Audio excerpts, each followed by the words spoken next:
नमस्कार, मेरा नाम है फुदू कुमार। तो नाउ आज हम लोग बात करने वाले एक ऐसी तबाही की जो कि धीरे धीरे भारत की ओर बढ़ते जा रहा है, जो कि हम लोग के लिए बहुत ही बड़ी चिंता का बात है। और इसी को लेके देखिए, आप ये पहले news outlet IMD predict cyclonic circulation over Bay of Bengal western disturbance to affect north west India. तो ये क्या है, मैं आपको समझाता हूँ कि एक साइक्लोन है जो कि भारत की ओर तेज़ी से बढ़ते जा रहा है, और अगर वो आ गया ना तो बस समझ लीजिए कि बहुत ज़्यादा तबाही मचने वाला है। पूरा जो बे ऑफ बंगाल का जो रीजन है उस एरिया में, जैसे वेस्ट बंगाल हो गया, उड़ीसा हो गया, ये सारे कई सारे स्टेट हैं जिसमें कि बहुत ज़्यादा आपदा आने वाली है साइक्लोन के चलते। तो यहाँ पे देखिए हुआ क्या है कि एक साइक्लोन है जो कि यहाँ पे देखिए किस तरह से बढ़ते ही जा रहा है। यहाँ पे जो पूरा रीजन बना हुआ है जिसका, और ये साइक्लोन का दरअसल नाम रखा गया है मोचा। तो हम लोग वीडियो में आगे जानें कि आखिर इस नाम का मतलब क्या होता है और कौन इस नाम को रखा है। मोचा जो साइक्लोन है उसका नाम कौन रखा है और क्या इसका मतलब होता है, और ये किस टाइप से, ये कितना खतरनाक है, जो कि इंडिया और बांग्लादेश और अगल बगल के जितने भी कंट्रीज है जिसको कि बहुत ज़्यादा हानि पहुंचा सकता है। उसी के बारे में वीडियो में आगे डिस्कस करेंगे, तो वीडियो में आखिर तक बने रहिएगा। तो देखिए, सबसे पहले तो आप इस वीडियो में देखिए कि ये जो मोचा जो है उसको आईएमडी का मतलब है द इंडियन मेट्रोलॉजिकल डिपार्टमेंट ने डिटेक्ट किया है। और ये साइक्लोन सर्कुलेट करते ही जा रहा है बे ऑफ बंगाल में, जो कि आते ही जा रहा है। अप्रैल मतलब मई 6 से ही इसके ऊपर निगरानी रखा गया है। और ये कोई छोटा मोटा साइक्लोन नहीं है, इससे एक दो, सिर्फ और सिर्फ भारत को ही, एक दो स्टेट को ही हानि नहीं होने वाला, बल्कि यहाँ पे देख सकते हैं आप बांग्लादेश, इंडिया, इन सभी देशों को भी हानि हो सकता है। ये बहुत ही बड़ा विशाल रूप लेता ही जा रहा है। तो ये जो साइक्लोन मोचा है, देखिए इसका नाम दरअसल रखा गया है साइक्लोन मोचा, जिसके चलते बहुत ज़्यादा हैवी रेनफॉल, अगर वो देखा जाए तो, अगर टुडे, आज का दिन जो ट्यूसडे का दिन है, इसमें एक हैवी रेनफॉल अगर हो सकता है ये होगा। और आपको पता ही है कि कुछ दिन से अचानक से ही एकदम गर्मी बढ़ गया है, पूरा भारत में ही हीट वेव चल रहा है। कहीं पर भी देखिए तो 40 डिग्री, 48 डिग्री, 45 डिग्री, ऐसा पूरा सभी तरफ देखा जाए, जिसके चलते एक टेंशन बढ़ गया, जिसके चलते अब अचानक से अगर ये साइक्लोन आता है तो इससे तबाही तो मचेगा ही, जने तने पानी आएगा, बहुत तरह का कैजुअलिटीज़ भी होगा, जिसके चलते अभी एनडीआरएफ, जो कि सरकार जो है वो एनडीआरएफ सबकी टीम को पहले से ही प्रिपेयर होने के लिए बोल रहा है कि नहीं, आप लोग प्रिपेयर रहिए ताकि हम लोग अच्छे से इस चीज़ को हैंडल कर सकें। और हम लोग अब बात करते हैं कि ये रूट, तो ये जो मोचा जो साइक्लोन, उसका रूट पहले से ही लगभग 2 दिन में भारत में टकराने वाला है, जिसके चलते यहाँ पे आप देख सकते हैं कोस्टल बेल्ट हो गया, म्यांमार, बांग्लादेश, यहाँ तक कि साउथ बंगाल जो भारत का जो रीजन है उसमें भी ये सब टकराने वाला है, जिसके चलते बहुत ज़्यादा हेवी रेनफॉल होगा, कैजुअलिटीज़ होगा, हवा पानी सब चीज़ चलेगा।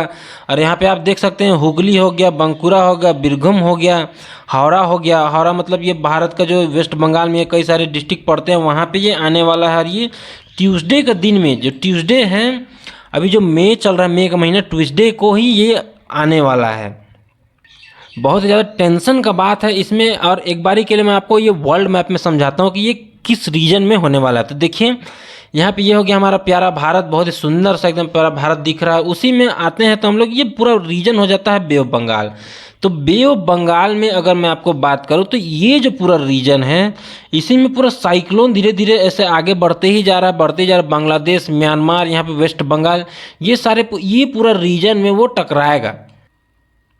और देखिए यहाँ पे आप इस वीडियो में देख सकते हैं आप आराम से कि किस तरह से वो धीरे धीरे बढ़ते ही जाएगा, बढ़ते ही जाएगा। और यहाँ पे भारत से म्यांमार, बांग्लादेश सभी को इससे टकराएगा, जिसके चलते बहुत ज़्यादा त्रासदी होगा एकदम अचानक से। आपको पता ही है, इससे पहले भी कई सारे यहाँ पे साइक्लोन आए हुए हैं जिसमें कितने ज़्यादा कैजुअलिटीज़ होते ही रहते हैं। ये कोई छोटा मोटा कैजुअलिटीज़ नहीं है, इससे बहुत ही ज़्यादा हानि होता है। कई सारे घर उजड़ जाते हैं, किंतों के घर उजड़ जाते हैं, बहुत ही सैड बात है, जिसके चलते एकदम दिक्कत हो जाता है। अब मैं बात करता हूँ ये साइक्लोन। तो साइक्लोन देखिए अचानक से कभी टेंस नहीं होता। अब अभी यही साइक्लोन को देखिए तो ये 6 मई से ही ये स्टार्ट हो गया था। और जिसको आईएमडी जो इंडियन मेट्रोलॉजिकल सर्वे जो डिपार्टमेंट है, वो पहले ही इसको इन्फॉर्म कर दी कि हाँ कोई एक साइक्लोन जो कि वहाँ उस रीजन, बे ऑफ बंगाल के रीजन में बढ़ते ही जा रहा है। तो अब ये हुआ कि ये ट्यूसडे को मई में ट्यूसडे को ये टकराने वाला है भारत से, म्यांमार से। तो खैर अभी इसका पूरा रूट कंफर्म नहीं कि अगर ये पूरी तरह से अगर ये भारत में ही टकरा गया तो एकदम बहुत ही ज़्यादा आपदा हो जाएगा, बहुत सारे पेड़ गिर जाएंगे, बहुत सारे घर उजड़ जाएंगे, बहुत ज़्यादा कैजुअलिटीज़ होता है। आपको तो पता ही है भारत में ये कोई नया बात नहीं है कि नया साइक्लोन आ रहा है। लेकिन ये जो साइक्लोन है इसको अगर देखा जाए तो ये लगभग 2 साल के बाद इतना भयावह वाला साइक्लोन आने वाला है भारत में। अगर ये अच्छे तरह से आ गया तो समझ लीजिए 2 साल का पूरा रिकॉर्ड तोड़ देगा ये साइक्लोन जो आने वाला है। वो एकदम बहुत ही ज़्यादा एकदम खतरनाक टाइप का ये साइक्लोन है, जिसके चलते मेन तो यहाँ पे देखिए जो मान लीजिए उत्तर प्रदेश हो गया चाहे गुजरात हो गया, ये सभी देशों को उतना ज़्यादा अफेक्ट नहीं करता। लेकिन मेन हमेशा आप देखिएगा बे ऑफ बंगाल चाहे अरेबियन सी, ये दोनों रीजन में ही हमेशा होता है। और इससे सबसे ज़्यादा हानि किसको होता है आप देख लीजिएगा, हमेशा ओडिशा का होता है और वेस्ट बंगाल का होता है। ये दोनों जो राज्य हैं, माफ़ कीजिएगा, ये दोनों जो राज्य हैं, यहाँ पे ओडिशा हो गया और ये वेस्ट बंगाल हो गया। तो ये दोनों आपको पता है बे ऑफ बंगाल सटे हुए हैं। तो यहाँ पे हमेशा ये हाई टेंशन वाला एरिया रहता है जहाँ पे कि साइक्लोन बराबर यहाँ पे बनते ही रहता है। और ये जब साल का पहला अभी चल रहा है तो पहला ये साइक्लोन जो है वो मोचा नाम है, वो यहाँ पे अगर टकराए तो बस यहाँ पे बहुत ज़्यादा तबाही होगा। जिसके चलते एनडीआरएफ की टीम हो गई, चाहे कितने भी जो यहाँ पे कोस्टल रीजन में है, यहाँ के जितने मछुआरे उन सभी को आगे साइड हटने के लिए कह दिया गया है कि आप लोग तटीय इलाकों से दूर रहिए। और एनडीआरएफ की टीम पहले से ही पूरा रेडी है कि अगर ये आया तो हम लोग किस तरह से यहाँ पे हैंडल करेंगे। और ये ज़रूरी भी है क्योंकि यहाँ पे हैंडल करना सबसे इम्पॉर्टेंट बात है, क्योंकि कैजुअलिटीज़ बहुत ही ज़्यादा होता है। अब हम लोग बात करते हैं ये साइक्लोन, अगर साइक्लोन देखा जाए तो वो किस टाइप से वो फॉर्म करता है, साइक्लोन आखिर होता क्या है और कैसे वो समुद्र में इतना बड़ा भयावह चीज़ ले लेता है। देखिए मैं आपको समझाता हूँ। ये साइक्लोन ना कोई भी वार्म जगह, जैसे वार्म अभी गर्मी का मौसम चल रहा है जिसमें वार्म है तो मॉइस्ट एयर का चलते वहाँ पे जैसे कहीं पर भी गर्म चीज़ रहता है वहाँ पे हवा हट जाता है और अचानक से ही वहाँ पे ठंडा हवा आता है, जिसके चलते पूरा एकदम रीजन में इस टाइप का पूरा एकदम आप यहाँ पे देख सकते हैं इस टाइप का पूरा एकदम नज़ारा वहाँ पे देखने के लिए मिलता है कि एकदम अचानक से वहाँ पे गोल गोल चक्रवात टाइप का होता है, जिसके चलते समुद्र में दरअसल साइक्लोन समुद्र में उठता है, समुद्र से पानी आता है, हवा आता है, खुला एरिया रहता है, जिसके चलते कुछ भी हो सकता है, बहुत सारा कैजुअलिटीज़ होता है। अब हम लोग बात करते हैं आपका मेन टॉपिक के ऊपर कि साइक्लोन मोचा, तो इसका आखिर ओरिजिन कैसे हुआ, इसका नाम कहाँ से आया और कौन इसको नाम दिया, यही एक मेन टॉपिक है जो कि बहुत ही ज़्यादा सबको पूछते ही रहता है कि किस बेसिस पे ये नाम रखा जाता है कोई भी साइक्लोन का। तो देखिए कोई भी साइक्लोन से पहले ये जो मोचा जो रखा गया, साइक्लोन मोचा का ये जो नाम है, इसका सजेस्ट यमन जो देश है वो इसको सजेस्ट किया है। और ये इसका नाम जो ओरिजिनेट हुआ है वो दरअसल यमन का ही एक यमन से ही हुआ है। और ये रेड सी जो कोस्ट है उसी में से कोई मोचा नाम का कोई वहाँ का राज्य है, वहाँ से ही ये मोचा नाम रखा गया है। अब आपके मन में सवाल आ रहा होगा कहाँ ये भारत के रीजन में आ रहा है ये मोचा वाला यहाँ पे, और यहाँ यमन यहाँ पे है, तो ये किस बेसिस पे मतलब भारत के अगल बगल में इंडियन ओशन में आ रहा है, ये यमन कैसे यहाँ पे नाम रख दिया मोचा नाम का। तो देखिए होता क्या है यहाँ पे उसके बारे में मैं आपको डिस्कस करता हूँ।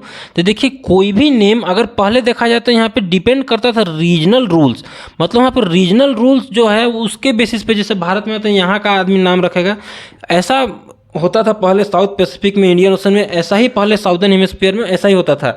मतलब जहाँ पर भी अगर ये साइक्लोन आया, मान लीजिए भारत में आया तो भारत वाला ही यहाँ पे नाम रखेगा। लेकिन अब क्या हुआ 2000 ईस्वी के बाद क्या हुआ कि ये जो नेमिंग ऑफ ट्रॉपिकल साइक्लोन जो है वो चेंज हो गया। अब यहाँ पे इसको कैसे नाम रखा जाता है, तो यहाँ पे अल्फ़ाबेटिकली, मतलब कोई भी कंट्री का अल्फ़ाबेटिकली जो नाम रखा जाता है वो कंट्री जब मान लीजिए वाई से आ गया, फिर उसके बाद XYZ, तो जेड से जो भी कंट्री है वो अगला बार वो उसका नाम रखेगा। उसी टाइप से ये सर्कुलेट होते रहता है। वर्ल्ड हेल्थ ऑर्गेनाइजेशन के द्वारा ये जनरल न्यूट्रल ये रखा गया है, और जिसे इस बार यमन रखा था, उसके बाद अल्फ़ाबेट में आएगा वो जेड से आएगा, तो जेड से जो भी कंट्री हो वही इस बार अगला बार का जो साइक्लोन आएगा उसको नाम रखेगा। और ये अपना जो रीजनल जो चीज़ रहता है उसी से वो रखता है। जैसे मान लीजिए यमन में वो अपना एरिया का जो मोचा नाम है उसको रखा, भले ही कहीं पर भी ये साइक्लोन आ रहा है लेकिन नाम वो अपना बेसिस में ही रखा है, क्योंकि उसका राइट है, उसको राइट दिया गया है पूरा दुनिया के कंट्री के द्वारा, ताकि वो खुद से ही नाम रख सके। और मैं तो यही आशा करता हूँ कि ये जो साइक्लोन है वो अच्छे तरह से, मतलब इतना भी ज़्यादा भयावह ना रहो, और मैं भगवान से हमेशा प्रार्थना करता हूँ कि इससे कोई भी कैजुअलिटी ना हो, सब कोई प्रिपेयर रहे, भारतवासी चाहे कोई भी दुनिया में कहीं भी ये आए, उससे बांग्लादेश को चाहे म्यांमार हो, अच्छे से वो लोग प्रिपेयर रहे। और मैं भगवान से कामना करता हूँ कि ये अच्छे से बीत जाए, कोई भी उतना ज़्यादा हानि ना हो। आई होप आपको ये वीडियो देख के पूरा अच्छे से समझ में आ गया होगा। Thank you for watching this video, और मेरे तरफ सभी व्यूवर्स को आपको भगवान हमेशा खुश रखे।